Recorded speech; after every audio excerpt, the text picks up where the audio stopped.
students, today we are going to discuss nuclear magnetic resonance, that is NMR spectroscopy. This is very important topic from the examination point of view.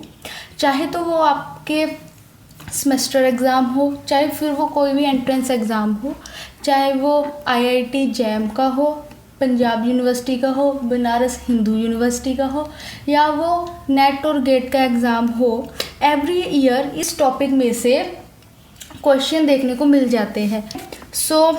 मैं इस topic की NMR की series upload करूँगी जिसके मैं सारे के सारे सब टॉपिक्स को कवर करूँगी. Let's start. NMR क्या है? It is a spectroscopic technique. ये एक स्पेक्ट्रोस्कोपिक टेक्निक है. Spectroscopic technique for the identification of any unknown organic compound. Identification of unknown organic compound. Okay, ये टेक्निक टोटली बेस्ड है upon the behaviour of nucleus. मैं एक example लेती हूँ.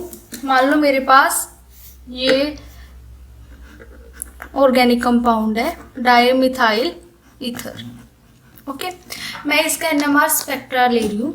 मैंने इसका स्पेक्ट्रा लिया और मेरे पास आया एक सिग्नल. ओके, अभी ध्यान से देखो, इसमें एक कार्बन है, एक हाइड्रोजन है और एक ऑक्सीजन है. अभी इसमें 3 टाइप की न्यूक्लियाई है, तो होना तो क्या चाहिए था कि न्यूक्लियस की वजह से ही इसका सिग्नल आता है NMR में. 3 टाइप की न्यूक्लियाई, तो होना क्या चाहिए था कि इसका जो स्पेक्ट्रा था उसमें 3 टाइप के सिग्नल होते. कुछ भी ऐसे है ना, कुछ भी 3 टाइप के सिग्नल है, लेकिन इसमें सिग्नल आया एक. न्यूक्लियाई में होते हैं प्रोटॉन प्लस न्यूट्रॉन. ओके, तब लेकिन ये जो स्पेक्ट्रा आता है डाइमिथाइल ईथर का, इसमें ये जो सिग्नल आ रहा है, this signal is due to hydrogen. ये हाइड्रोजन का सिग्नल है, ना तो ये कार्बन का सिग्नल है, ना ही ये ऑक्सीजन का. तो ऐसा क्या स्पेशल था हाइड्रोजन के न्यूक्लियाई में कि सिग्नल सिर्फ इसी की न्यूक्लियाई की वजह से आया?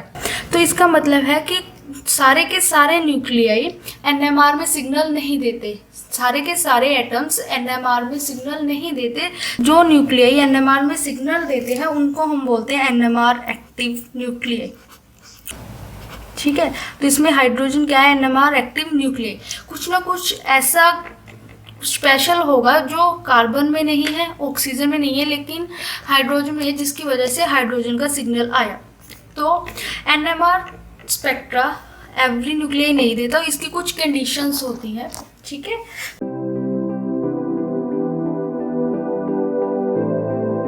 जो न्यूक्लियाई उन कंडीशंस को फॉलो करता है वो अपना स्पेक्ट्रा देता है. ठीक है, तो इसकी बेसिकली 2 कंडीशंस है NMR स्पेक्ट्रा के लिए.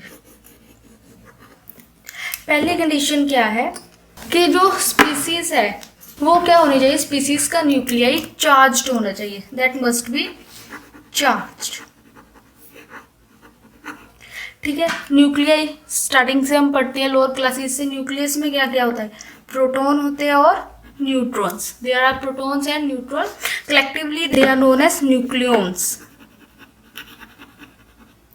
न्यूट्रॉन है, इसका कोई चार्ज नहीं होता. इट कंट्रीब्यूट्स टू द मास.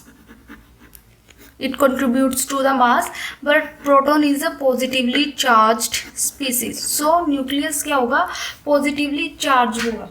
तो ये तो हर न्यूक्लियाई पहली कंडीशन को तो सेटिस्फाई करता है. सारे न्यूक्लियाई क्या होते हैं? चार्ज. कार्बन का न्यूक्लियाई है, ये भी पॉजिटिवली चार्ज है. इसमें 6 प्रोटॉन है, हाइड्रोजन में 1 प्रोटॉन है और ऑक्सीजन में 8 प्रोटॉन है. ये तीनों के तीनों चार्ज है. पहली कंडीशन तीनों ने सेटिस्फाई की. सेकेंड कंडीशन है, वो बहुत ही इंपॉर्टेंट है. वो है कि अगर कोई भी स्पीसीज का स्पिन क्वांटम नंबर डिसाइड करेगी कि वो स्पेक्ट्रा देगा या नहीं. ठीक है, हम स्पिन क्वांटम नंबर को रिप्रेजेंट करते हैं with the I. Spin quantum number, जैसे इलेक्ट्रॉन का स्पिन होता है positive half and negative half. That is positive half define करता है कि अगर जो हमारा इलेक्ट्रॉन है वो क्लॉकवाइज में स्पिन कर रहा है या वो एंटी क्लॉकवाइज में स्पिन कर रहा है. अब ये जो स्पिन क्वांटम नंबर है 3 टाइप्स का होता है. या तो कोई भी न्यूक्लियस उसका स्पिन क्वांटम नंबर होगा PYQ फॉर्म में, ठीक है। या उनका स्पिन क्वांटम नंबर की वैल्यू हो सकती है सिंपल इंटीजर में 1 2 3 एंड सो ऑन, ठीक है। या स्पिन क्वांटम नंबर हो सकता है न्यूक्लियाई का 0। अगर किसी न्यूक्लियाई का स्पिन क्वांटम नंबर क्या PYQ फॉर्म में, ठीक है, तो वो क्या देगा, सिग्नल देगा, उसका NMR में सिग्नल आएगा। अगर किसी का 1 2 3 इंटीजर में, उसका भी सिग्नल आएगा। अगर स्पीसीज का किसी भी न्यूक्लियाई का स्पिन क्वांटम नंबर 0 है, स्पिन क्वांटम नंबर क्या है 0, तब उसका NMR में स्पेक्ट्रा नहीं आएगा, ठीक है। तो कार्बन में क्या हुआ, कार्बन का और ऑक्सीजन दोनों का जो स्पिन क्वांटम नंबर है वो 0 है, जिसकी वजह से जो स्पेक्ट्रा आया था यहाँ पर वो सिर्फ हाइड्रोजन की वजह से आया था, बिकॉज हाइड्रोजन का जो स्पिन क्वांटम नंबर है वो हाफ है। जो कंपाउंड जिनका स्पिन की क्या होती है, कुछ ना कुछ वैल्यू होती है, 0 नहीं होती, वो क्या होते हैं, NMR में सिग्नल देते हैं। इसीलिए ये तो पहली और सेकंड कंडीशन फॉलो करने वाली स्पीसीज को, न्यूक्लियाई को हम बोलते हैं NMR एक्टिव। क्योंकि स्पिन एक्टिव होने की वजह से उनका सिग्नल आ रहा है, तो NMR एक्टिव, और हम इसको बोल देते हैं स्पिन एक्टिव न्यूक्लियाई। ओके, अभी ये कैसे डिसाइड करेंगे किसका 0 है, किसका 1 2 3 4 आएगा, जब PYQ फॉर्म आएगा क्या होता है, वो कैसे है, upon the basis of atomic mass and atomic number. Atomic mass और एटॉमिक नंबर, उसके बेस पे हम स्पिन बताते हैं। अगर हमारे पास ऐसी स्पीसीज है जिसका atomic mass as well as atomic number दोनों क्या हो, इवन, ये भी इवन है, ये भी इवन है, तो इस केस में जो हमारा स्पिन क्वांटम नंबर है उसकी वैल्यू होगी 0। और ये वाले केस में जो कंपाउंड है that are the NMR inactive. इस केस में हमारे सारे के सारे न्यूक्लियाई क्या हो गए, NMR इनएक्टिव, ठीक है। तो आपको बस इतना ध्यान में रखना है, अगर मास भी इवन है, नंबर भी इवन है, तो वो वाली न्यूक्लियाई NMR का स्पेक्ट्रा नहीं देगी। जैसे कि एग्जांपल्स मैंने कार्बन की बोली थी कि उसने नहीं दिया। कार्बन का मास नंबर कितना है 12 एंड उसका एटॉमिक नंबर 6, ये भी इवन है, ये मास नंबर भी इवन है, तो इसकी आई की वैल्यू 0 है, तो वो NMR इनएक्टिव होगा, उसका कोई भी सिग्नल नहीं आएगा। और ऑक्सीजन की बात करूँ तो उसका एटॉमिक नंबर 8 है और उसका मास नंबर 16 है, ये भी इवन है, ये भी इवन है, और ये भी क्या होगा, NMR इनएक्टिव। सेकेंडली क्या होता है, अगर हमारा जो मास है वो ओड हो,